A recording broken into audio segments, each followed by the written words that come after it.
Bom dia. Nós hoje vamos abordar alopécia, fisiopatologia e abordagem terapêutica da disciplina Técnicas Aplicadas à Estética Capilar com a professora Vanessa Cruz. Bom, a minha dupla ela é composta por mim, Ana Áurea Cidreira, e por Amanda Mitsico, também nós duas do CST Estética e Cosmética. Bom, o roteiro da apresentação está em definição, tipos e fisiopatologias e as abordagens terapêuticas. Bom, a definição de alopécia é uma condição resultante do desprendimento e queda de cabelo que pode ser acentuada ou pequena, né?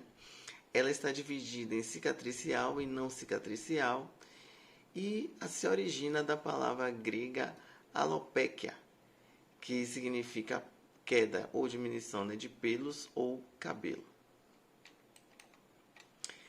O tipo cicatricial, como mostra aqui na figura, é uma agressão que se localiza no istmo ou no infundíbulo durante o ciclo de crescimento. E essa forma, ela é permanente, né?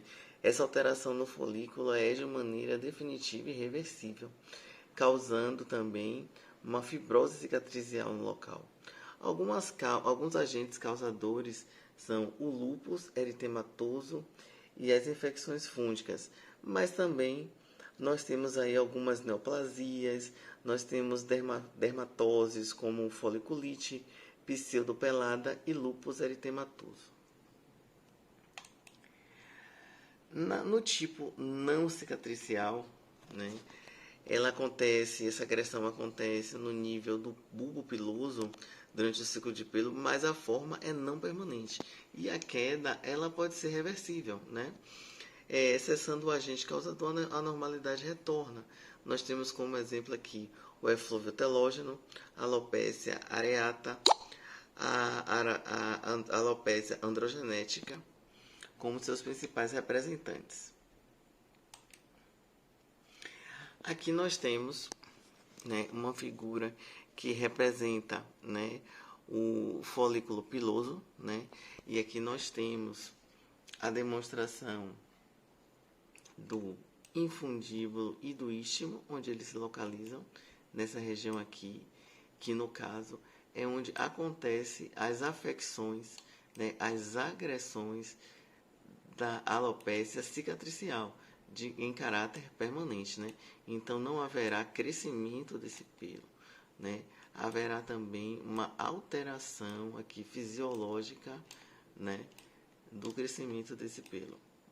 Na não cicatricial acontece no bulbo piloso durante o crescimento do pelo de forma não permanente. Então, o bulbo piloso se encontra aqui, ó, nessa região daqui, ó.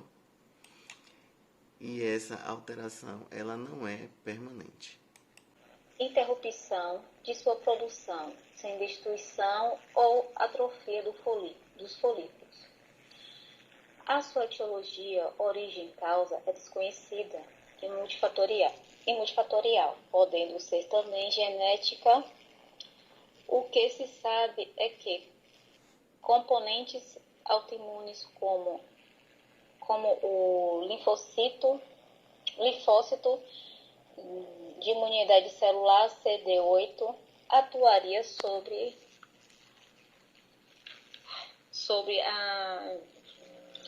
antígenos foliculares.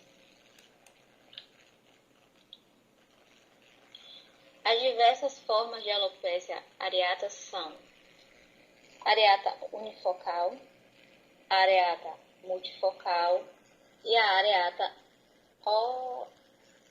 orfiácea, que acontece no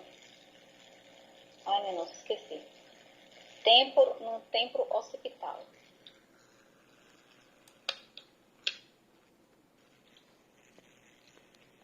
Tem aqui a areata total e a areata universal, que é a perda de pelo que ocorre tanto na cabeça, cílios, sobrancelhas, todos os pelos do corpo. Bom, Agora a Ana irá falar sobre a alopecia androgenética. bom, a alopecia androgenética, ela é uma involução progressiva dos folículos da região do scalp. Ela é decorrente de ação de hormônios androgênicos. A testosterona, ela sofre uma ação da enzima 5-alfa-redutase, que a converte em dihidrotestosterona. E essa dihidrotestosterona, ela causa uma transformação nos folículos terminais em velos, né? Ou seja, o cabelo ele fica rarefeito, ele fica bastante fino, né? Ocasionando queda também, né? Então há um encurtamento desse pelo na fase anágena, que é a fase de crescimento, e ele começa a aumentar na proporção da fase telógena, né? Que é a fase de quando os pelos caem. Então, consequentemente, nós temos assim um quadro como esse aqui, parecido na fotografia, onde a gente consegue enxergar até o couro cabeludo ali do paciente. É uma afecção que ela atinge ambos os sexos, né? Para quem tem a predisposição genética, ela torna-se mais enfática, né, na segunda e quarta década de vida e causa uma repercussão negativa na questão da autoimagem na maioria dos casos. Com relação à sua origem, os andrógenos participam da patogênese em homens, mas em mulheres ainda há poucos estudos tão assertivos, necessitando de uma investigação. A alopecia areata masculina é classificada nos estágios definidos pela classificação de Norwood Hamilton e a calvície feminina na classificação de Ludwig. Aqui nós temos a escala de Norwood Hamilton. Nessa escala aqui, a gente consegue ver a progressão, né, do rareamento dos pelos, né? A gente vê a diferença, né, visto de cima e visto de lado, que ele vem numa fase evolutiva, progressiva, tá vendo? Até chegar à fase de rarefação total desses pelos. Em Ludwig acontece a mesma forma, só que ele divide para a mulher em grau 1, 2 e 3, né, onde nós temos aqui de maneira mais discreta, e ele vai se agravando à medida que vai subindo o grau, né? Eflúvio anágeno e telógeno. É uma perda de pelo decorrente de um distúrbio no ciclo de vida, podendo ser anágeno ou telógeno de acordo com o ciclo capilar. Eflúvio anágeno ocorre pela inibição abrupta da mitose celular da matriz do pelo na fase anágena, normalmente por substâncias utilizadas em tratamentos de neoplasias como a quimioterapia ou radioterapia. Essa afecção costuma evoluir para uma alopecia por intoxicação proposital ou acidental. Os casos se revertem quando a medicação é interrompida ou a intoxicação cessa. Eflúvio telógeno é a queda aguda e intensa, cerca de 100 a 400 fios por dia, e ocorre de 2 a 4 meses após a ação de fatores desencadeantes no folículo. Esses fatores fazem com que as fases anágena e catágena mudem precocemente e abruptamente para a fase telógena. Exemplos de agentes descendentes são interrupção de contraconceptivos orais, período pós-parto, pós-febre, estresse físico ou emocional, infecções graves, dietas radicais para emagrecimento ou doenças sistêmicas graves. graves. Bom, a abordagem terapêutica, né, para alopécia, ela visa estimular o couro cabeludo por meio de medicamentos tópicos ou sistêmicos quando os casos são mais graves, né? O período mínimo de avaliação para qualquer tratamento desse tipo é de 3 meses, né? Que é quando a gente começa a vislumbrar algum tipo de resultado, ou negativo ou positivo. Os tratamentos, na maioria das vezes, eles visam minimizar os sintomas, né? E eles vão desde a utilização de fitoterápicos até aparelhos de fotobioestimulação. A cosmetologia capilar nos traz alguns ativos, né? Ativos adstringentes, que são aquelas substâncias, né, que promovem constrição dos tecidos e diminuem as secreções. Nós temos os taninos, ácido acético, ácido cítrico, extrato de amamélis, sálvia e alguns sais de alumínio. Antifúngicos são aqueles que impedem a proliferação de fungos. Representantes deles temos a piroctona, olamina, peritionato de zinco, sulfeto de selênio. Antisseborreico, atuam no controle da secreção sebácea, evitando uma hiperprodução de sebo, né? Argilas, né? Vitamina B5, vitamina H e aminoácidos sulfurados são aminoácidos derivados da cisteína e da metionina. Antisséptico, né? Que são substâncias que têm propriedade de impedir o crescimento de micro-organismos. Temos a resorcina, sais quaternários de amônio, óleo de melaleuca, né? Muito conhecido entre os óleos essenciais, principalmente para quem trata acne também, né? E algumas outras afecções de pele. Citostático, sulfeto de selênio e peritionato de zinco, que eles diminuem e desaceleram o ritmo de multiplicação celular. Né? Quem quiser frear, na verdade, o crescimento dos pelos, aí no caso. Né? Nós temos também os emolientes, que são os extratos vegetais, aloe vera, glicerina, azeites vegetais e silicones. Suavizam, né? E protegem o fio de cabelo. Nós temos os epitelizantes, que eles favorecem a revitalização do tecido, como a lantoína e a aloe vera. Os esfoliantes, que é o ácido salicílico e a resorcina, que eles exercem ação queratolítica, favorecendo a descamação do extrato córneo. Nós temos como hidratantes os mucopolissacarídeos e silicones, que aumentam ou retêm água na fibra capilar, mantendo os fios mais hidratados. Nós temos também os nutrientes, e aí vamos de novo de aloe vera, complexo de algas marinhas e glicogênio, vitamina B5, o ácido pantotênico, provitamina B5 ou vitamina D e aminoácidos. Eles são as substâncias que vão exercer funções de nutrição do tecido. Queratolíticos, ácido salicílico, degradam as células e a camada córnea da pele. A menta entra como refrescante, justamente causam um frescor, né, ao couro cabeludo. Reparador como colágeno, hidrolisado de proteína, elastina, ceramida, silício orgânico, extrato de hibisco, manteiga de manga, cachemira e pantenol. São substâncias que atuam na fibra capilar, reparando-a e facilitando o pentear. O tônico. Nós temos aqui capuchina, urtiga, jaborandi. Estimulam e fortalecem o bulbo capilar. O extrato de quina, extrato de Suertia japônica, eles servem como vasodilatador ou rubefaciente. Atuam na dilatação dos vasos, facilitando o aporte sanguíneo na área tratada. Esses são os principais ativos utilizados hoje na cosmetologia. Não são os únicos, mas nós procuramos alguns aqui para trazer para vocês.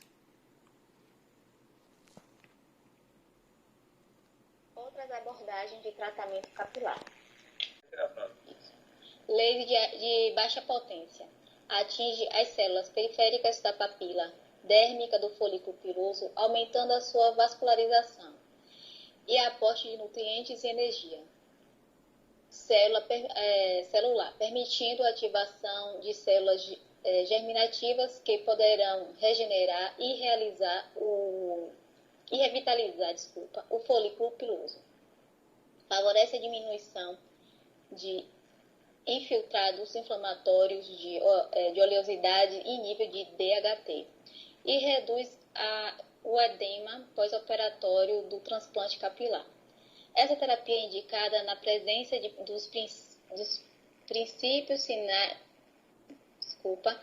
primeiros sinais de queda capilar somente quando exigem folículos pilosos íntegros em número suficiente para serem reabilitados. Desincruste corrente galvânica. Recurso que associa os recursos cosméticos da corrente galvânica com cosméticos desincrustantes. O objetivo é retirar o excesso de sebo da pele para a eliminação de detritos orgânicos e inorgânicos que dificultam a passagem dos cosméticos e ainda equilibram o pH da pele.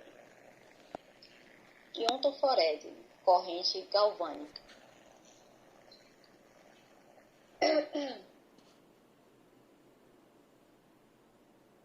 Administração de princípios ativos ionizantes pela pele com o uso de corrente contínua galvânica. Na terapia capilar, as substâncias a serem utilizadas são a adstringente e as que ativam a circulação e favorecem a nutrição ao pelo, como jaborandi e pantenol. Frequência e vapor de ozônio. Causa dois efeitos na pele e a liberação de ozônio é o efeito térmico local. O ozônio tem um alto poder desinfetante, pois age lesionando a membrana celular dos agentes microbianos, exterminando-os ou dificultando a sua reprodução. Vacoterapia ou endermoterapia. O objetivo principal na terapia capilar é mobilizar profundamente a pele e o tecido subcutâneo do scalp, incrementando a circulação sanguínea e linfática e a metabolização do tecido conjuntivo da aponiose epicranial. Massagem. Facilita a circulação e a oxigenação do tecido, potencializa a ação dos cosméticos. Devemos evitar a massagem em couros cabeludos muito oleosos, para não estimular a hiperprodução sebácea. Drenagem linfática. Objetiva a condução da linfa até os linfonodos, potencializando uma melhora na circulação sanguínea e linfática, além de melhorar a nutrição celular, relaxamento da musculatura e oxigenação dos tecidos. Carboxterapia. Essa terapia é capaz de aumentar a vascularização e oxigenação no nível do bulbo piloso através do efeito Bohm. Microagulhamento. Objetiva promover angiogenese por meio da estimulação de fator de crescimento vascular endotelial, VEGF. Melhora a nutrição do folículo piloso e favorece a penetração de cosméticos e medicamentos na função driven.